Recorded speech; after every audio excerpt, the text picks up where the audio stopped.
Each year, Microsoft Research hosts hundreds of influential speakers from around the world, including leading scientists, renowned experts in technology, book authors, and leading academics, and makes videos of these lectures freely available.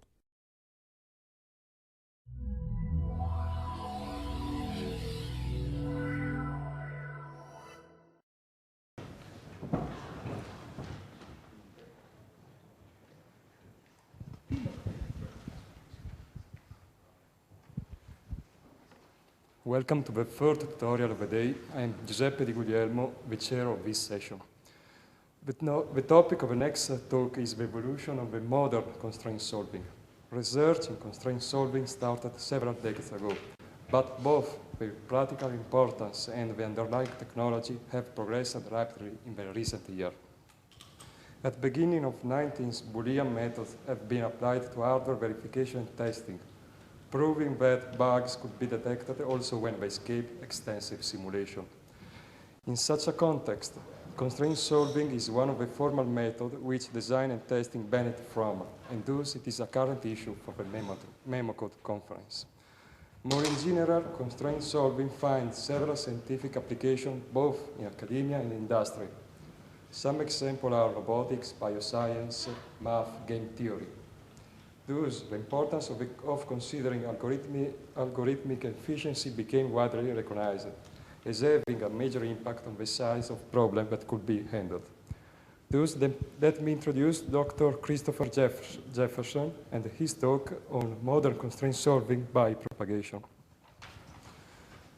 A biography. Dr. Christopher Jefferson is a researcher fellow at the University of St. Andrews. His major research interests are efficient algorithms for constraint programming and applying constraint programming to mathematics. He is the lead architect of the popular Minion constraint solver, and he is currently working on Minion, a next-generation constraint solver synthesizer. Christopher also has an interest combining computation group theory, constraint programming, and practical languages design as a member of C++ Standard Committee. He has previously worked at the Oxford University and completed his PhD at the University of York. Thank you. Yes, so I'm Christopher Jefferson here from the University of St. Andrews. So this talk is going to be a bit of a hodgepodge. I'm going to spend a bit of time trying to convince you that you should use constraint programming. I'm going to spend a bit of time telling you about constraint programming, and I'm going to spend a bit of time talking to you about the research I've been doing inside constraint solvers, hopefully to convince you that there's... An irrelevant point, did you actually teach Prince Williams? No, I missed him, unfortunately. Also, he did history of art, so never came anywhere near the computing department, I'm afraid. My wife was at St. Andrews at the same time as him, and UK Middleton. At least in passing, but not well enough to get as an invite to the wedding. So to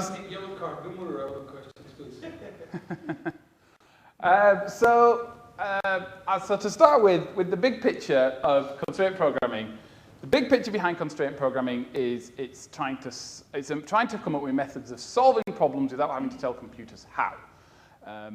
Hopefully, many of you are at least passingly familiar with SAT. CP and SAT have a very long history, much of which is quite vicious and insulting on both sides. There is also integer linear programming. There's the up-and-coming SMT, which we dislike even more than SAT. SMT is a very good technique, but SMT is making SAT more like CP, and we feel that we were there first. One of the things I feel separates CP from SAT and integer linear programming is there has been an attempt over the years to try to figure out how people solve problems and try to come up with algorithms that have a similar feel. Certainly the way people solve Sudoku is not by converting them into SAT and then solving the SAT problem. Now that may be the best way to get a computer to solve a Sudoku, but that's another matter. Constraint programming is a very long-lasting field. One of the things that makes modern constraint programming so interesting is that the solvers are a hodgepodge of many different algorithms. A modern constraint solver will have many algorithms. Minion, for example, the code base is currently about 200,000 lines. The core of the solver, the sort of amount you need just to get it to go, is only about 10,000 lines. But we have a linear programming solver, we have a flow solver, we have lots of different algorithms all glued together. Very much like SMT. The argument that I would make is that we do it better than SAT. SMT certainly brings you benefits over a pure SAT solver, and the SMT people are finding, is there any SMT solver authors in the audience, by the way? Okay, I was going to say, if you were allowed to heckle when I insulted SMT, but if there isn't, I'll just be able to insult it with complete freedom.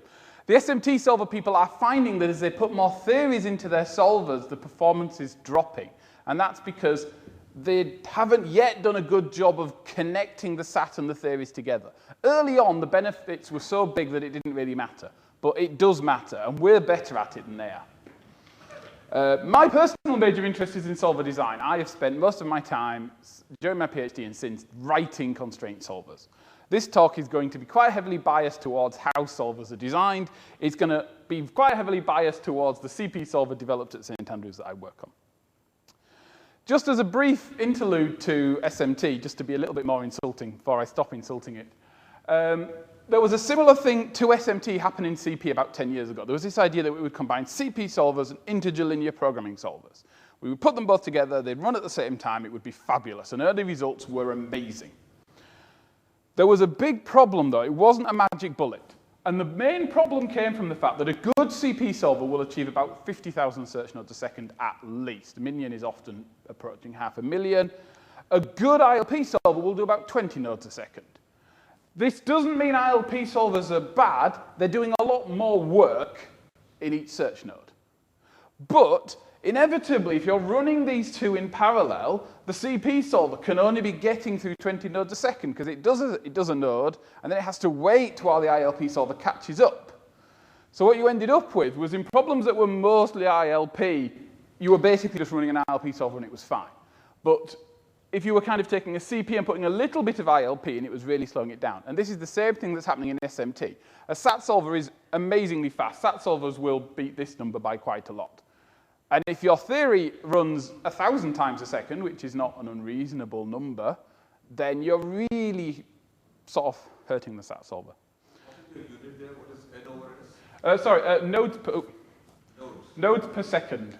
So what is a node? A node is I'll explain what a node is in a short while. I'll give a. These things all use a similar search technique.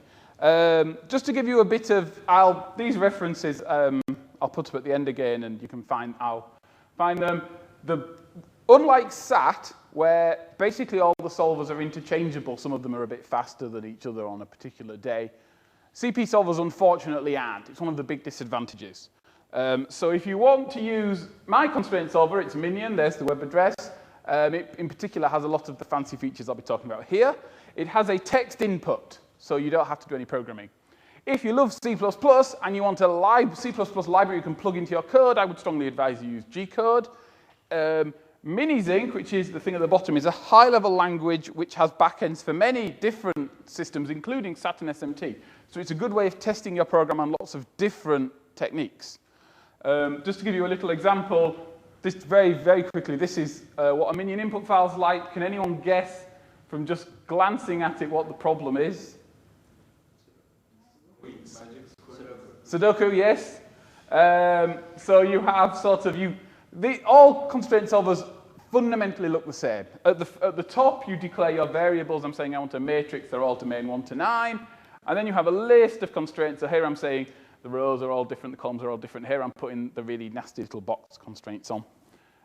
If you're curious, the reason that the different sections are marked ** was when I was an undergraduate, the parser course was 9 a.m. on a Saturday, and I couldn't be bothered to get up. And I thought, I'll never need to write a parser, it won't matter, and then I did. So by putting the stars at the start, the parser was easier. Minion's input language is a pain. That doesn't look very nice. The reason for this was that the idea was we would write a solver that had primitive building blocks, that we would show directly the things the solver actually implements, and then people would build nice things on top. Unfortunately, the building nice things on top has proved much harder than we expected. If you want to use Minion, then if you have a complex expression like this, a plus b times c equals d, you just have to introduce temporaries to sort of split it up yourself. Minizinc, which is another system I mentioned briefly, has a much nicer high-level language. This unfortunately doesn't demonstrate it very well, the Sudoku example, but you can have parameters and you can write arbitrary mathematical expressions and it does all the unfolding internally. Given this, you might wonder why you would use Minion's input language, given that this has a lovely, this does all the flattening for you behind the scenes. It also flattens to SAT, it flattens to SMT, flattens to integer linear programming. CP has long lacked a unified generic language. Minizinc is an attempt to fill this. There is a horrible XML. I should be careful because this is being filmed. I was still going to say there is a horrible XML-based standard, which is really unpleasant, but is XML if you like XML.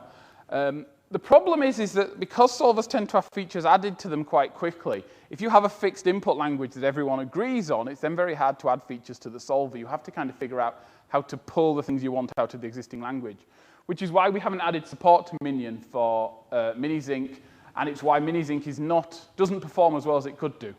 I should just say, there's a couple of other very popular solvers. These solvers, I should say, are in no particular order.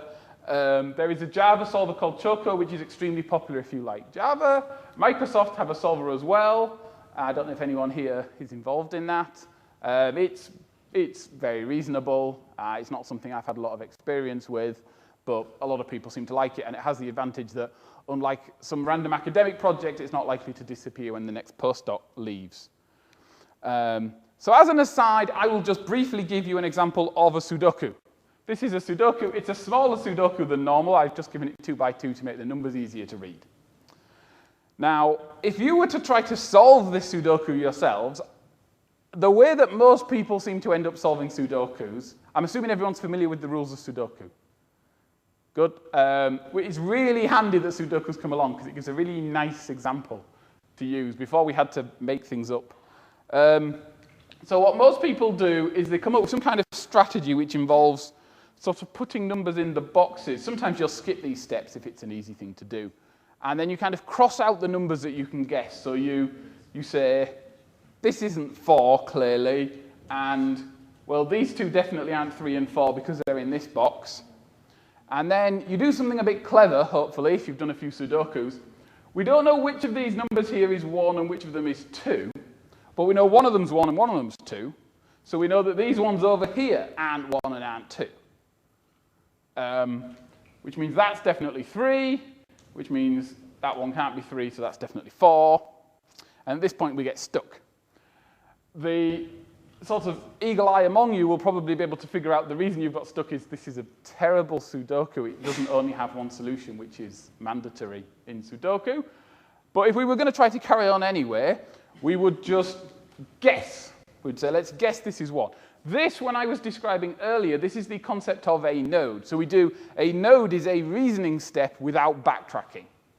Eventually, we get stuck, and we say, right, we'll just guess this is 1, this is 2. Almost all SAT solvers, SMT solvers, ILP solvers, CP solvers work on this same basic idea. You have to do a round of reasoning, and then you branch. And after you've branched, you try to do a bit more reasoning, and in this case, we can't do very much. We can get a 2, and if you were doing this by hand at this point, you'd think this is getting really stupid, but if you really wanted to carry on, you could branch again, and just carry on doing that. This is entirely what all CP solvers do internally. I mean, there's lots of extra clever features. SAT solvers in particular do learning, but the basic idea of how they work is this is how they work. So I'm now going to talk about what happens inside a modern CP solver. Now, if you read papers about CP, there is an unfortunate thing that has happened over the years. There was a lot of papers in the early days where, in the good old days, men were men, women were women, and constraints were lists of tuples. Constraints said, these are the assignments that the variables can take. And there was a huge amount of literature published on this subject. There was a series of algorithms called the AC, which a bunch of authors got an awful lot of papers out of. There was the GAC algorithms. There was all these algorithms you can find in the literature. There is literally hundreds of papers on this topic. And absolutely no one does this. None of the solvers use this. I'm aware of, no one uses this stuff. It was a very productive area for a while, but it is easy to get the feeling from reading the literature that this is what constraint solvers do, and it isn't. Instead, what we do is we implement these things called propagators, each of which implements a constraint. So inside a typical constraint solver, there will be implementations of all of the kind of obvious fundamental constraints like plus, times, equal, not equal, implication. There will be a constraint which accepts a list of tuples because sometimes you just can't do anything else.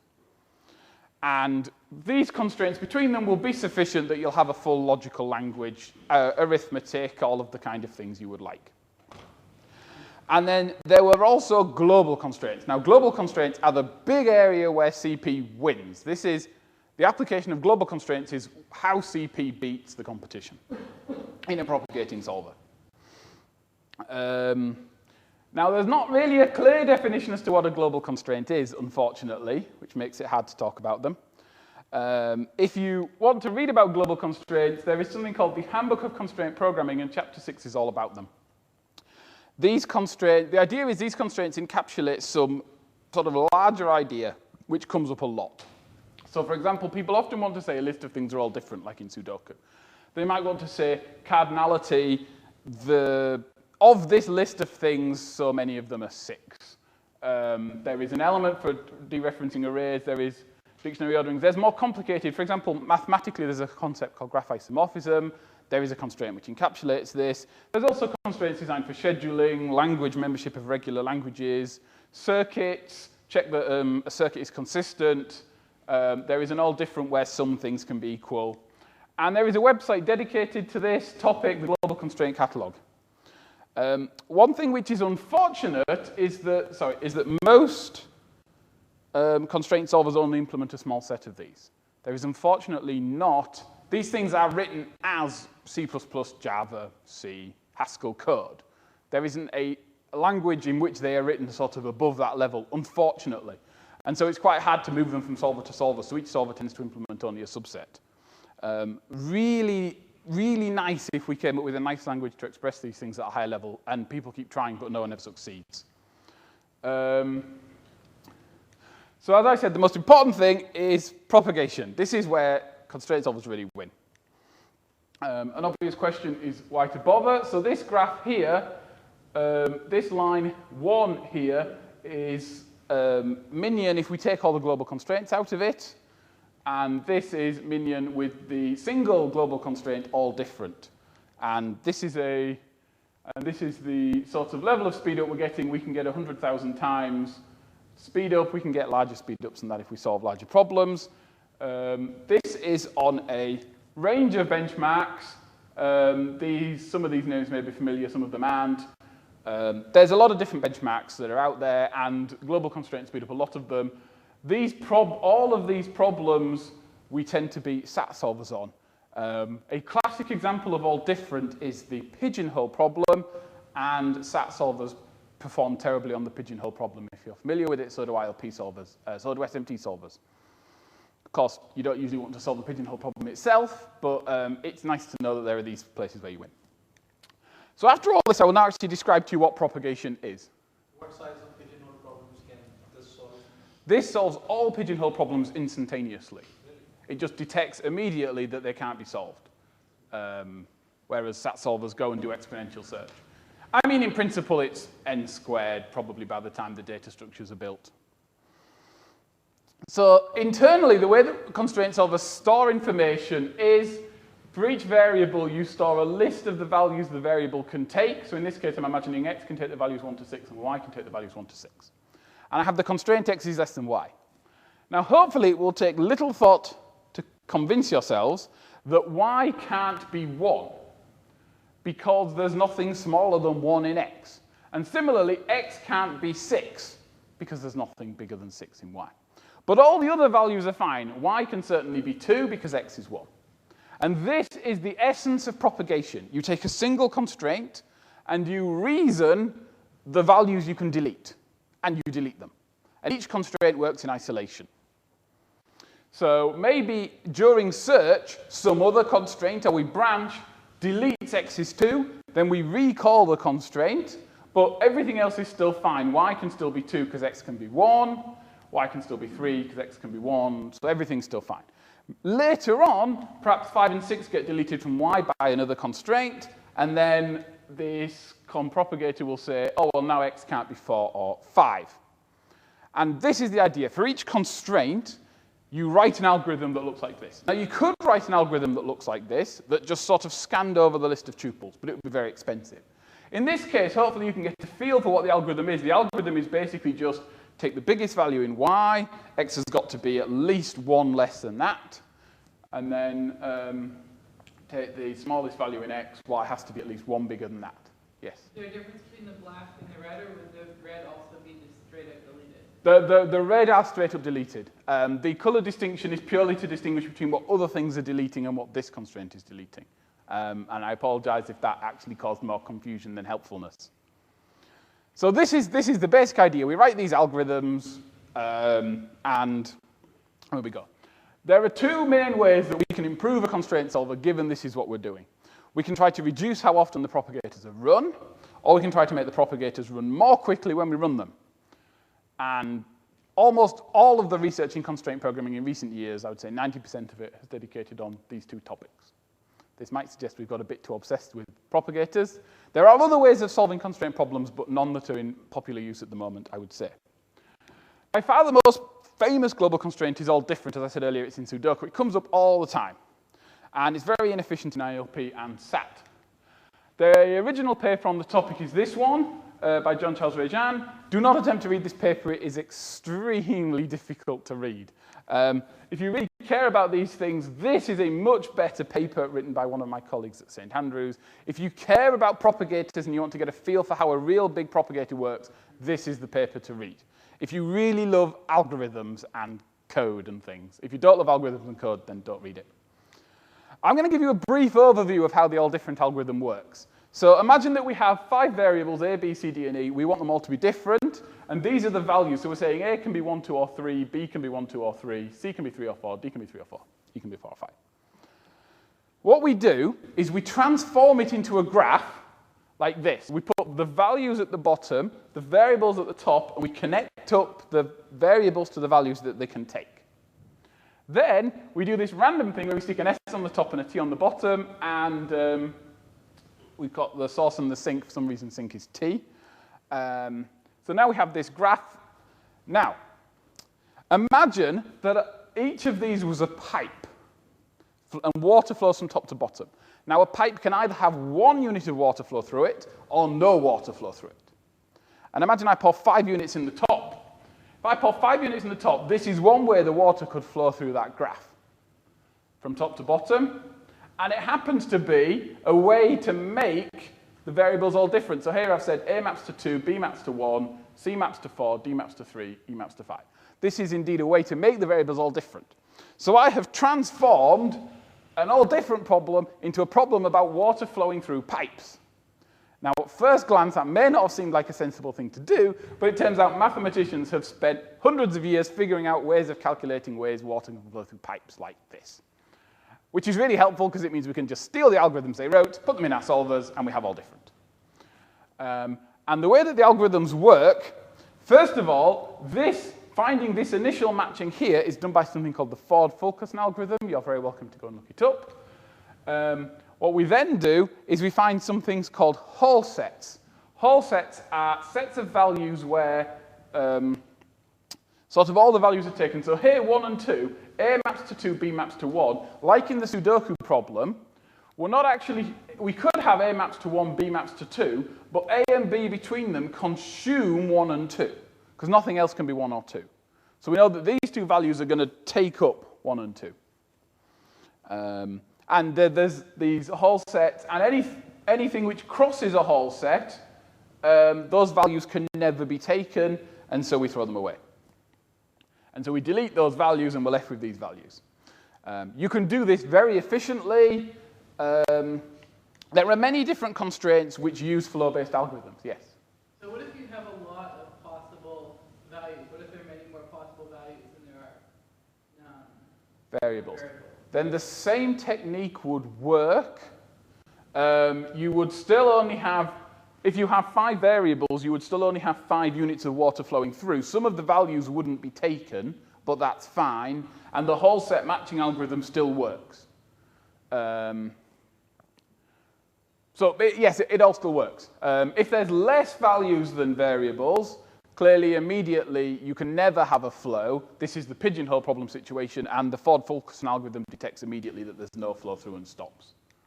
So the reason why it's called T is because in graph connectivity, S is source and T is terminus. Ah, okay. It often seems to get referred to as source and sink. So my colleague, Pete Nightingale at St Andrews, has become a graph theory expert purely because there are all these graph theory algorithms we could use, and he would probably know that, but I've just lifted some of his slides. There are many propagators in practice. I will admit there is a temptation in practice to find a neat algorithm, turn it into a propagator, and then go out in search of problems to use it on. And there's quite a lot of specializations. I should point out, in practice, I slightly lied to you, all different is a special case of flow called matching. If you go look in the mathematical literature, there are special cases of these algorithms which are more efficient. All different is actually more efficient than a generic flow technique. And there's lots of work to do in this incrementally. When another edge gets deleted, we don't have to redo most of the work. Hopefully, in particular, we remember sort of our initial matching we found, and if just sort of this edge gets deleted, well, we've already got our matching. We've already done the first half of the algorithm. You still have to do the second half of the algorithm, where you find the whole sets. And also, in particular, if you look at this graph here, hopefully I can convince you. First of all, clearly E is assigned to 5 now, so we may as well throw that bit away. Similarly, this sort of decomposes neatly into 2 all different constraints. We still might need to do some work here later. If later we assign A1, we will have to assign B2. So we haven't finished, but we've split it up into 2 bits. Various constants get smaller. So this is the kind of algorithms we have inside. Now you could embed this, and people have embedded this into SMT solvers. And actually, those SMT solvers solve pigeonhole quite quickly. But the gains that they've got are smaller than the gains we've got, mainly because the way we link the tools together is more efficient. The other thing we can do is change the queuing.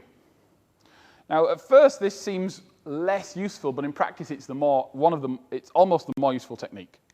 So to begin with, if I go back to my X and Y example again, if 3 and 4, if these values get deleted, we don't care, as we said earlier. It's only if X is 1 or Y is 6 gets deleted will this constraint wake up and say, oh, I have some more values to delete, I have some work to do. So what we do is we say, right, only bother invoking this constraint. Don't invoke this constraint every time X changes. Only invoke it when the smallest thing in X changes or the biggest thing in Y changes. And an important thing to get a feel for from this is that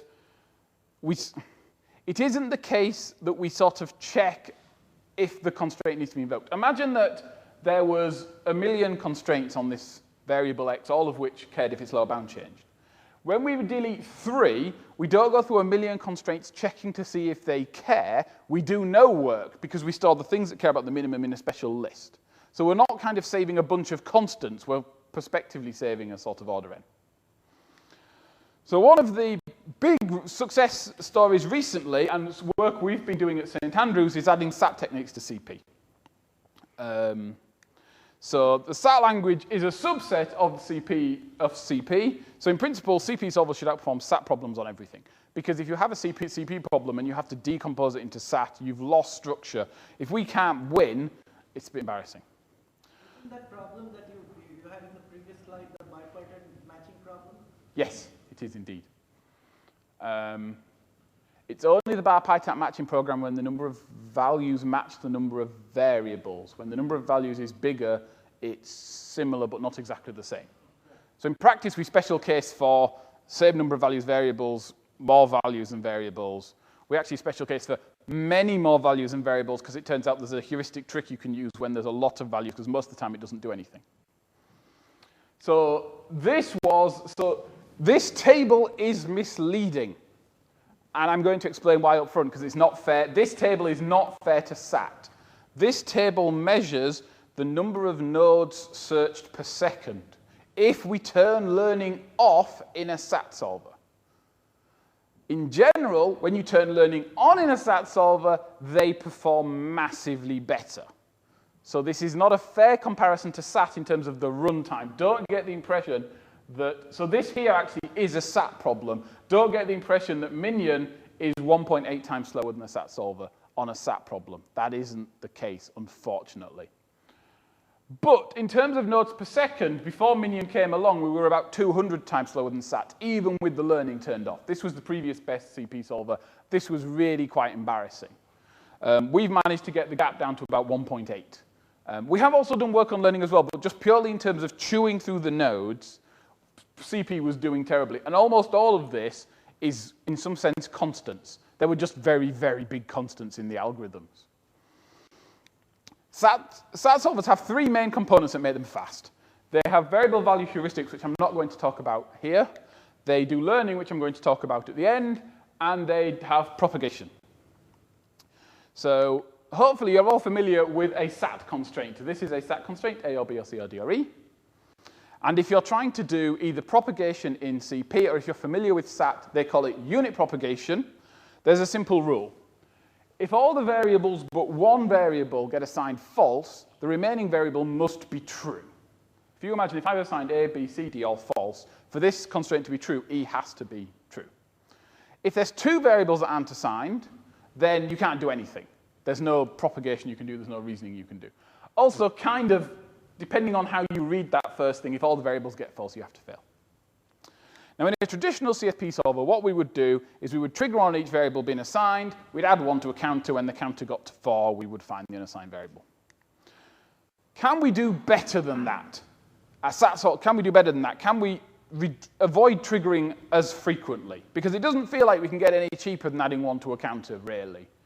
I mean, we could start doing it multi-threadedly and worrying about how we do it atomically, but we can't really get much cheaper than adding 1 to a counter. So the way that SAT works is the idea is that if two variables aren't assigned, or they're assigned true, you can't do any propagation. I said that before. So we use things called watched literals, which are different from normal triggers in CP. They're cheap to move around, they're not restored on backtrack. If that all seemed a bit quick, I'm now going to do an example which will hopefully explain. Out of interest, how many people here know about the standard 2-watch literal DPLL thing that all SAT solvers use? How many people don't know but would like to know? Okay, then I'll go through it, because I think this is my favorite algorithm I've ever seen. It's really nice. And if you know it before, you should still just appreciate its magnificence. So the idea is that, and this is the core of, I think, every SAT solver. And this is what makes SAT solvers, one of the things that makes SAT solvers so great, probably the most important one. The way to think about it is the following. So we have this constraint. I haven't assigned any of the variables yet. I have this SAT constraint. So we start off, and so imagine I tell you one's in the domain of A and one's in the domain of B. At this point, I have hopefully convinced you there's going to be no propagation. There can't be. It doesn't matter what C and D are. So the idea is we don't have to watch all the variables. You just have to watch A and B for if one disappears or not. You don't care about C or D at the moment. As long as there's one in A and B, there's no work to be done. This constraint might be 1,000 variables long. You still only watch the first 2. Now, maybe A gets assigned false. Now we're in trouble, because the way I was convincing you before that this constraint couldn't propagate, imagine you can't see what's happening in C and D, was that 1 was in these 2 variables. So now I haven't convinced you anymore. I have to go and find C, and now I say, oh, well, B and C have both got 1 in, and you go, all right then, there's no propagation to be done. Now, one of the things that's lovely about this algorithm is at some point later, search will probably backtrack, and 1 will get added back to the domain of A. We don't have to move our pointers back where they were before. We don't have to move the pointer back to A. B and C was previously convincing you that no propagation could occur. It's still convincing you no propagation can occur. So there's no need to move the pointers back. This clearly saves you half the work. You move things, you don't have to move them back. In practice, it saves you a lot more than half the work, because what happens is these things tend to just go and sit quietly in a corner somewhere and not worry you while you're searching somewhere else. If B gets assigned true, we don't have to move anything. If the other variables get assigned nothing happened, I just want to say this one last time. I promise this is the last time. When I say nothing happens, I really mean nothing happens. Not we look at this constraint, check what it's watching, it's not the variable, we don't do anything. If there's 1,000,000 SAT clauses with 1,000,000 variables, and A gets assigned 0, if none of them have watches on that, the cost is 0. It's the cost of checking a list is empty, not 1,000,000 checks to make sure it's not in the list. If eventually we can't find anything new to watch, we assign the other variable. Fortunately, if we just leave the triggers where they are, then when we come back later, they'll be in the right place, which is really handy as well. So what we've basically done is in CP, we triggered all the time, and we had an order 1 cost. Now we trigger on 2 things, and we have an order n cost, and we get exactly the same propagation. In principle, we've actually made things worse, because the worst case now is actually n squared if you go along assigning all the variables and bad things happen. So what we've traded is a guaranteed order n for a possible n squared. But in practice, the constants, it's much smaller, it's much faster. And the nice thing is that there's 0 cost if the literal's not watched, there's 0 cost on backtrack. A brief aside, I've talked about this a couple of times, and I've had this come up. First of all, a brief warning. I am not a lawyer. Just to repeat that, I am not a lawyer. You may wonder why I put this the second time, but the last time I gave this talk, I only said it once, and then someone asked me a lawyery question. There is a patent which exists on chaff, a SAT solver. Those of you who use SAT solvers do not have to be concerned about this. People who write SAT solvers have to be concerned about it. This says in its text, this is a little sample from the patent, and while I am not a lawyer, this bit of text here, which I'm not expecting you to read, describes exactly the algorithm I just described to you for a SAT clause. You move along, you have eventually one of the things can't be assigned, the other one's assigned true. The reason I point this out to you is this is causing severe trouble for SAT authors because theoretically they have to go and now pay money to use this algorithm, and there is no other algorithm anyone uses in practice. We have used the idea of watch literals in many other algorithms, including one I will describe to you. We are very fortunate that when this patent was written, it explicitly patented only using 2 watch literals to do SAT. They could have written their patent to patent watch literals in general, and I'm told they would probably have got the patent. But they didn't write that, and so we can use watch literals for everything else, except SAT. So in Minion, we actually don't use that algorithm I just described to you, but we use watch literals for everything else. So going back to this technique I just described earlier, I will now do a bit of magic to it. So this is where the really nice bits of CP came in. Imagine, in fact, you wanted to say these 2 variables are not equal, or not equal, or not equal, or not equal. This would obviously come up if you had 2 lists of variables which you wanted to impose were different. You'd say at least one of the pairs of variables must be different. Now you can kind of imagine how you could do the same thing we did before. Now we've got, so as long as this constraint is satisfiable, so now I watch A is 1, W is 2, proves that A not equal W is satisfiable, and B equals 3, X equals 4 proves that B not equal X is satisfiable, and those 2 constraints being satisfiable proves the whole thing. I can't do any propagation. Maybe I lose A is 1, and so I find A is 3 instead. Maybe I lose that constraint becomes false, and I go find another one. And this has all the advantages I described before. You keep going till only one of them can be assigned, then you propagate it as normal. What's really nice about this is only 2 of the constraints are active at a time. This is one big benefit we have over, at the moment, SMT systems, SAT systems.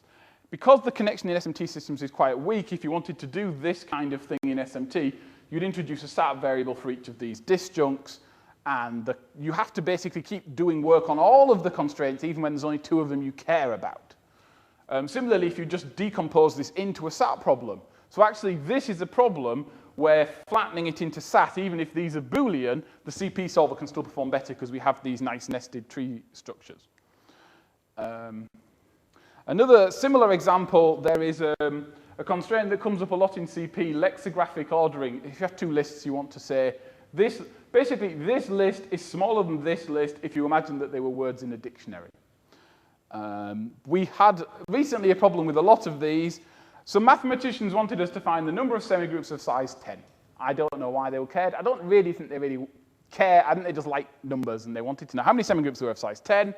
We found that we've done a substantial chunk. We've actually found the semi-monadic semigroups of size 10. I don't know what semi-monadic means, but there are this many semi-monadic ones. It took us 73 CPU years over 150 processors.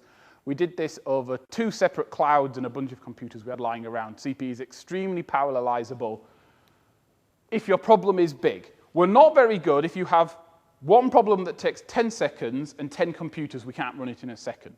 If you have one problem that takes 10 days and give us 10 computers, we can do it in a day.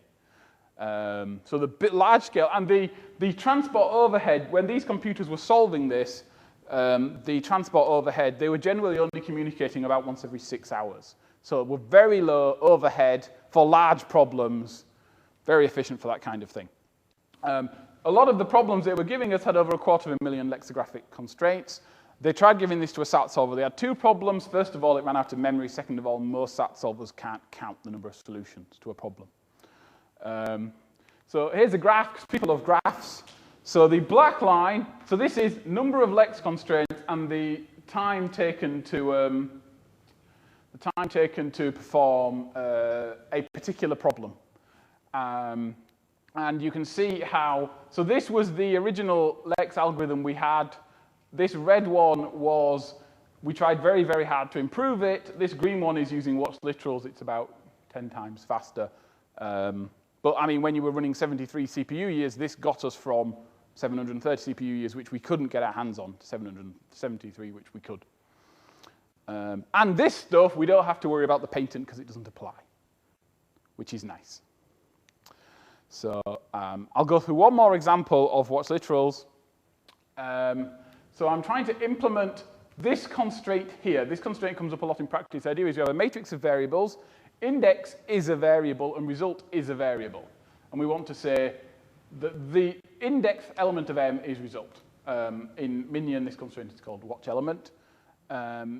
If you just want to index an array by constant, it's easy. You just get the variable. But when you want to do sort of indexing like this, it's more complex. There are 3 conditions which must be satisfied for this constraint to be GAC, and I'll map each of those to some watch literals. So this is an example of an element. Is everyone clear what the element constraint is, by the way?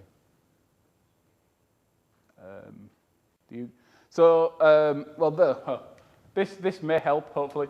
So if M1 was 3, the index variable was 1, and the result was 3, then the element constraint would be true. Because what this is saying, so index is saying, index being 1 means M1 must be equal to the result. So in this case, index being 1, M1 is 3, the result is 3.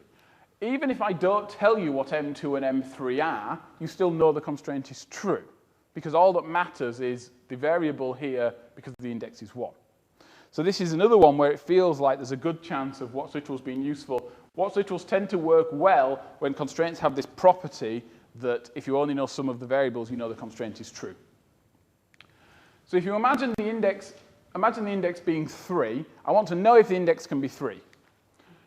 If for the index to be 3, either this must be 1 and this must be 1, this must be 2, this must be 2, 3, 3, or 4, 4. Whatever M1 and M2 have is going to make no difference. So we can encapsulate that. We can say the index can be assigned. I'm going to skip this because it's a bit mathematical. But the idea is we can encapsulate whether that's assigned by whether one of those pairs is acceptable. Similarly, here we say the result is 2 if the index is 1 and M1 is 2, or if the index is 2 and M2 is 2, or if the index is 3 and M3 is 2. So the idea is, what we would do is we would put, if this 1 and this 2 are present, we put a watch literal here, a watch literal here, and as long as they're both there, we know the result can be 2, we don't have to do any work. If they aren't there, then we check 2, 2, and 2, 3. If none of those are there, then we know we have to delete this value. So this is a lot like where the SAT constraint worked, except now there's 2 things we have to watch, and it's not the whole constraint failing, it's just this one value being deleted. And then there's only one more case to worry about. If the index is unassigned, we never delete anything from this matrix. If the index gets down to a single value, so we know the index is 2, the constraint degenerates into M2 is the result, and now we just perform fairly standard propagation. If 3 disappears from there, 3 disappears from there. This algorithm is simple to implement. It's much simpler to understand than most propagation algorithms, certainly. And The number of literals is about r times I, where r is the size of the result and I is the size of the index, but we end up with about 2r plus 2i plus 2i watches. So we watch a very small proportion of all the literals, so the algorithm tends to be quite quick. And all the watch literal algorithms we have a very similar feel to them. You end up with proofs that certain things exist, you watch the proofs, and then you delete the proof, then you delete the thing if you can't find a proof. We haven't yet got this to the point where we can start to formulate a sort of logical language, but we're much more confident that this may eventually lead to a nice logical way of expressing propagators in some kind of nice functional language than the old random algorithms. Now, there are great implementation difficulties in doing this. It requires changes deep in the solver. The main reason we wrote Minion is because trying to add this to an existing constraint solver didn't work. So this isn't something you can easily bolt on. We have spoken to some people who work on SMT solvers. They wanted to add this, and even though they're building on top of a SAT solver, they've realized they're going to have to rip the whole SAT solver to pieces before they can start doing this. It's not something you can just glue on top. I don't want to say that just because it sounds like we did more work. It's because this isn't something the SMT people can just glue on top easily, despite the fact that they have a SAT solver underlying. There are various problems to do with the constraint can watch the same literal multiple times, watches can be left on deleted literals. This kind of stuff doesn't occur when you just have a SAT constraint. I'll now briefly go, for those who don't really care about implementation, then you can just ignore me for a few minutes, but I quite like this bit of the implementation, and this took months and months for us to solve. For each literal, we keep a doubly linked list, and the idea is constraints put a trigger on that list, constraints sort of put a thing in that list to say, I want to be told when that gets deleted. When a literal is deleted, we put it on a queue so we can go through and invoke all the constraints which we're watching it. The queue is not the constraints that wish to be invoked, it is the literal, it is necessary. These things move around all the time. So a little picture will hopefully help. So imagine that this is a literal, and these represent the constraints watching that literal. Now, the implementation difficulty is the following. That first, we run this constraint here, and it goes away. We say the literal was deleted, go and do some work. And it probably moves its watch off somewhere else because it wants to go watch something else now. Now, that's not too... Now, if we only had a pointer to that, we're in trouble because we've just lost it. But we could remember this next object before it disappears, and we'd be fine. We don't really want to go back to the start of the list because some things won't remove them, so we don't want to have to iterate through the list every time. But the problem we found was that that's not the only thing that happens. Often when one literal disappears, lots of things will disappear in the doubly linked list. And this doesn't happen in SAT. So what you have is you're trying to iterate through a doubly linked list where at every node an arbitrary number of things can disappear from the list and an arbitrary number of new things appear at the end of the list. And you have to make sure you invoke everything exactly once and never invoke anything after it's left. This is really, really horrible. We spent a lot of time hoping someone had done this before. We had an implementation. We tried forbidding constraints from doing this kind of thing. The implementations got very messy and slow. We spent months trying to solve this, months and months and months. And then a PhD student who had been with us 3 days said, why don't you do this? Which was insert a dummy node after the thing that we're removing. And then when we finished, whatever's after that dummy node is the thing we want next. So previously, we put the dummy node here. It's this. Even if that disappears, the thing before disappears. The thing after the dummy node is the thing we want. I almost throttled him, except he'd solved a problem we'd had for ages. This still seems horrible, putting random dummy nodes in, but it's the only thing we could do. The reason I point this out is to say it's the kind of thing really deep inside the solver you have to change. It's also a really cute trick, and I wish there was another application for it, but I've never ever found one. I'm just going to briefly talk about learning. Pardon me? Learning. Learning is the big thing that SAT and SMT has over CP. Learning has been the holy grail for years in CP, and we've only just started to get it to work, and it still doesn't work very well. Most people think that they can just take the algorithms, well, not most, many people have attempted to take the algorithms from SAT and apply them to CP, and they don't work. So there are, now what's irritating about this is actually a lot of learning is quite easy. To do learning, the idea with learning is that when your solver sort of stops, it learns a new constraint as to why it failed. Now the first thing you have to get for learning is you have to figure out why you did a particular thing. So in this particular case from earlier, when I delete 4 and 5, it's not easy to do in a very general sense, but for any constraint you write, you normally know why you did something. We know the reason that we deleted x is 5 is because y is 6 has been deleted. And the reason we deleted x is 4 was y is not 5 and y is not 6. So usually when you're writing an algorithm, unless you, I don't know, your algorithms come from the voices inside your head, you know why you chose to delete a particular literal. You have a proof as to why that's deletable, and that is the description you can give to a learning solver and say, I did this because of this and this because of this. There are two ideas as to how to get learning to work, and they are both becoming increasingly popular. You can either add learning to a CP solver, or you can push the CP propagators into a SAT solver. This is broadly what SMT does. Adding learning to CP, it's not a free lunch. You still have to rewrite your whole solver from scratch. We had someone, Dr. Neil Moore, recently got his PhD by adding this to Minion. In the end, what he had was only Minion in name. He'd rewritten almost every line of it.